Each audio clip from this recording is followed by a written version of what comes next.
She moved like a shadow, quiet, unnoticed, invisible. The polished floors of the music hall gleamed beneath her worn shoes, each step echoing softer than a whisper. No one looked up. No one ever did. To them, she was just the cleaning lady, faded uniform, name tag rubbed blank, hair pulled back tight like she was trying to disappear. The hall itself was a palace of velvet and chandeliers, where laughter rang from people dressed in black silk and smugness. Tonight, a gala, all the patrons, sponsors, and self-declared geniuses gathered for an evening of wine, networking, and back-patting. She was only there to sweep the corners. But the corners heard everything. Someone bumped into her near the stage. Didn't apologize. Didn't even see her. She kept her head down and kept moving. That was how you survived, small, silent, forgettable. But someone did notice. "Hey," a man in a tux called out, sloshing champagne as he pointed toward her. His grin was sharp and loud. "You. Come here." She froze. The room hadn't gone quiet, yet. But a few heads turned. She approached slowly, eyes on the floor. "You know how to play this thing?" he asked, gesturing to the grand piano on stage like it was a party trick. Laughter followed, mean, amused, careless. She said nothing. "Oh come on," someone added, "let her try. Let's see what a mop sounds like on ivory." More laughter. And then silence, not respectful, but expectant. She looked at the piano. Then at the crowd. And without a word, she walked up the stairs and sat down. Her fingers hovered over the keys. They had no idea what was about to happen. She placed her hands gently on the keys, like she was touching something sacred. The crowd wasn't sure whether to laugh or wait. Someone near the back whispered, "This is gonna be awkward." Someone else raised a phone, hoping to catch a clip to post later, "Watch the janitor butcher Beethoven," or something clever like that. She didn't notice. Or maybe she didn't care.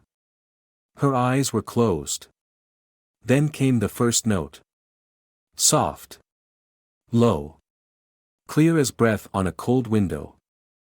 It wasn't the clumsy bang they expected.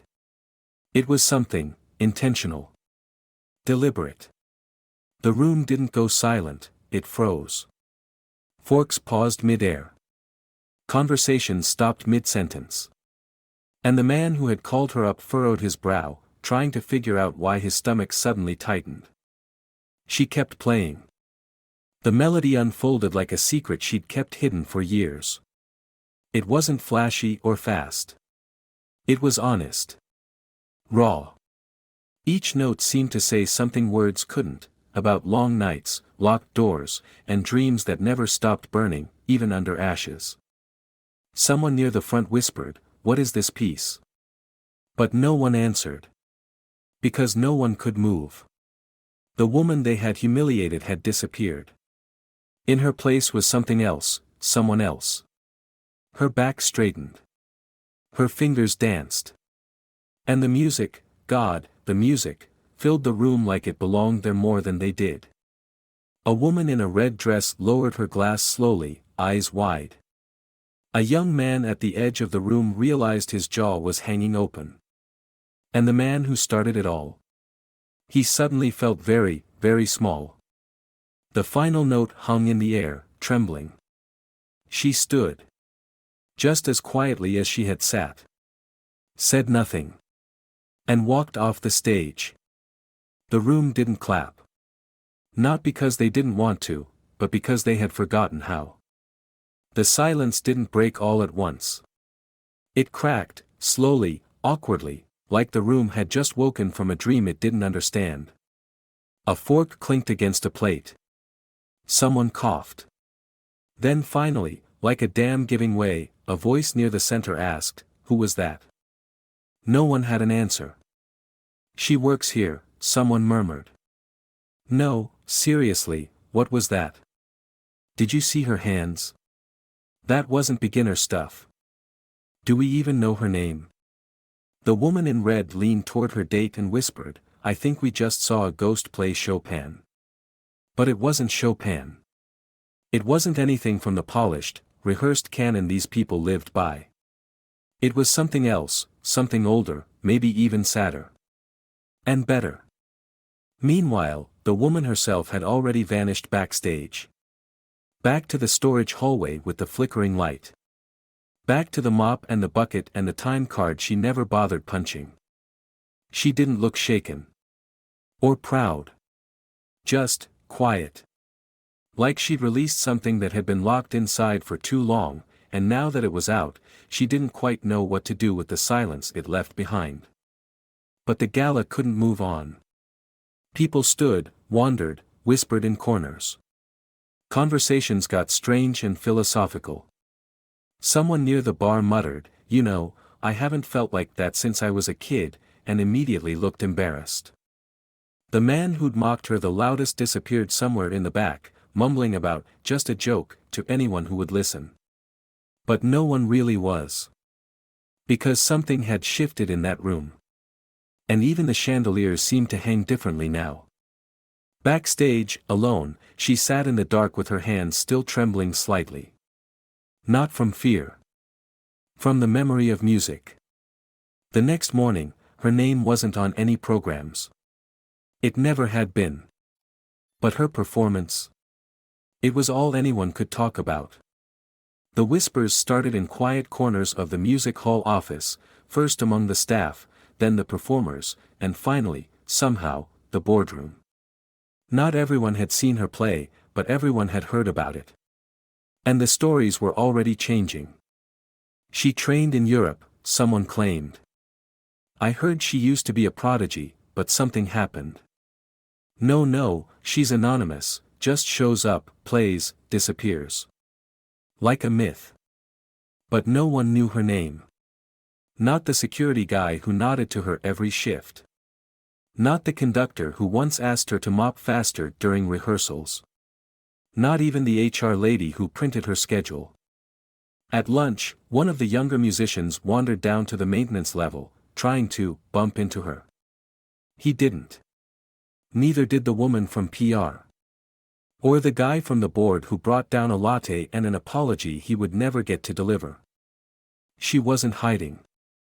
She just had work to do. Mopping up glitter from the after-party. Folding tablecloths no one noticed.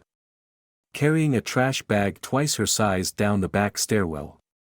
She moved through the building like oxygen, always there, never seen. But in the rehearsal hall upstairs, something had changed. People started playing differently. Slower. Softer.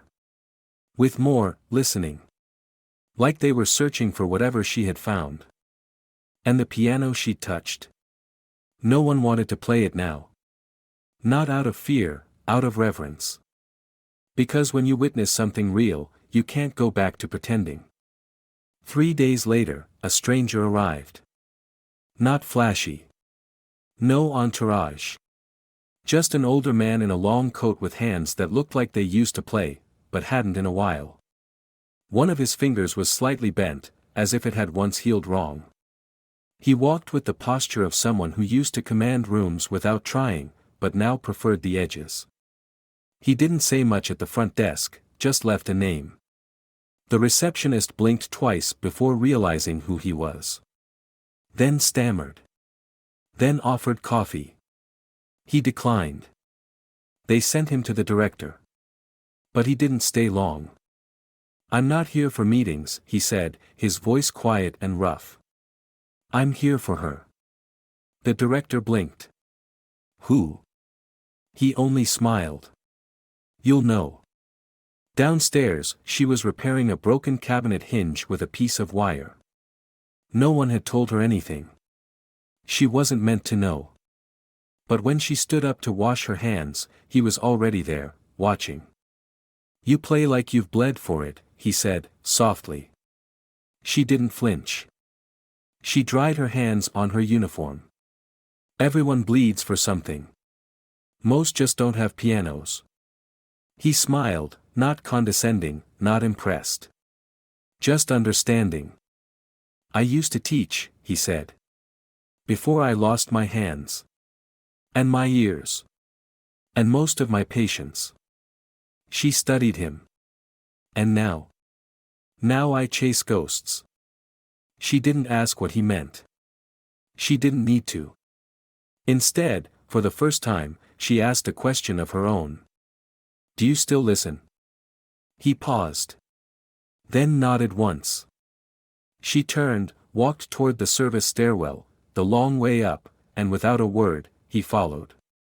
The old rehearsal room had terrible acoustics.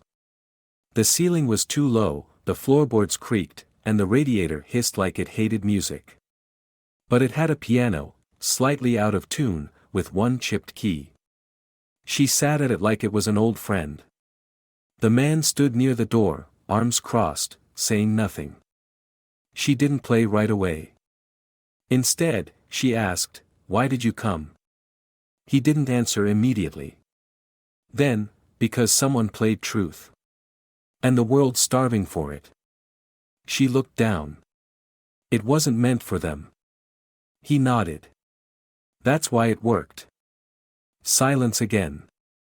Not awkward, charged. Like two mirrors facing each other. Then she began. Not the same music as the gala. Something different. Slower. More broken. Notes that seemed to rise and collapse at the same time. She wasn't performing, she was confessing. Every wrong note was a memory. Every pause was something she couldn't say out loud. The man didn't speak, didn't move. But something in his face softened. It was the look of someone being forgiven for something he hadn't even confessed. When she stopped, the radiator hissed. The moment didn't. He walked to the piano, tapped a single key, the broken one. It clinked like glass. Let me guess, he said, you learned on something worse. She smirked.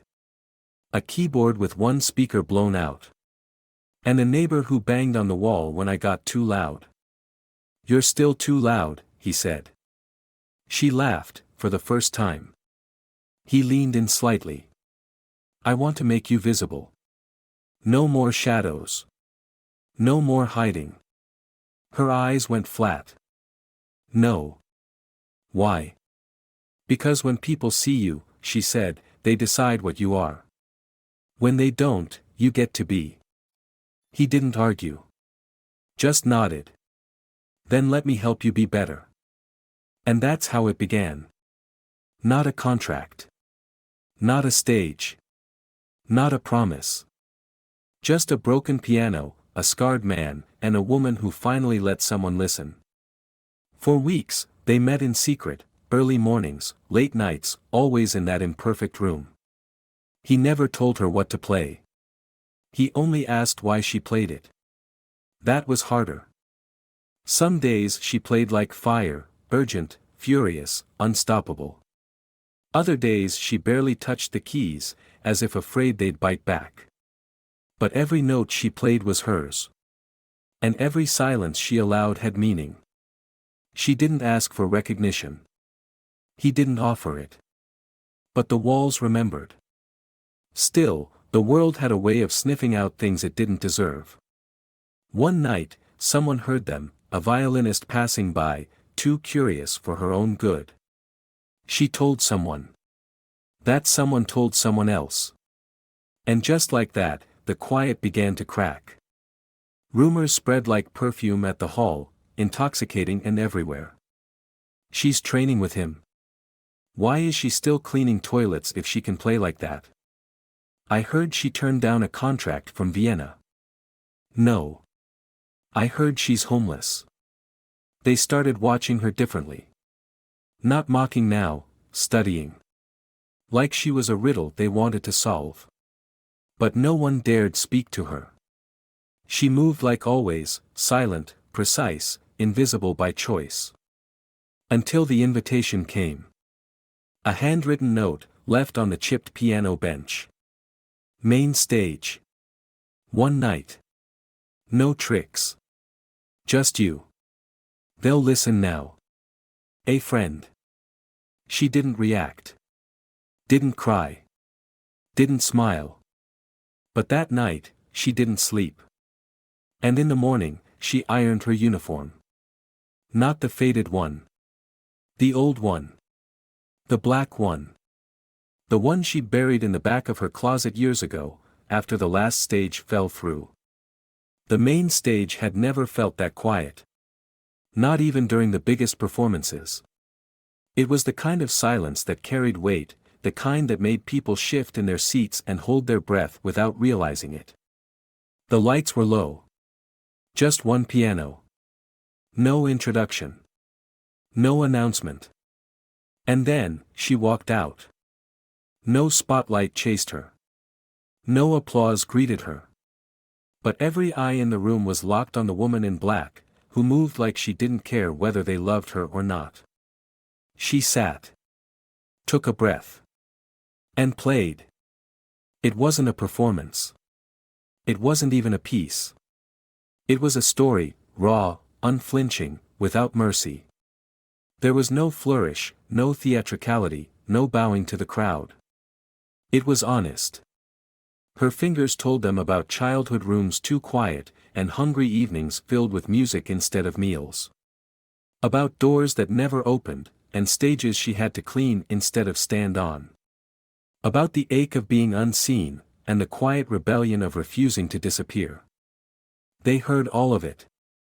And for once, they understood. People cried. Real tears. Silent ones. Even the ones who'd once laughed. Especially them. When the final chord rang out, long and imperfect and human, she didn't wait. She stood. Nodded once to the piano like an old friend. And walked off stage. The applause didn't come right away. It broke through in waves. First hesitant. Then rising. Then unstoppable. People stood. Shouted. Begged for an encore. But she was already gone. Back down the stairs. Past the marble. Past the velvet. Out into the night air, where the world still didn't know her name. But inside that hall, they would never forget her. Not ever.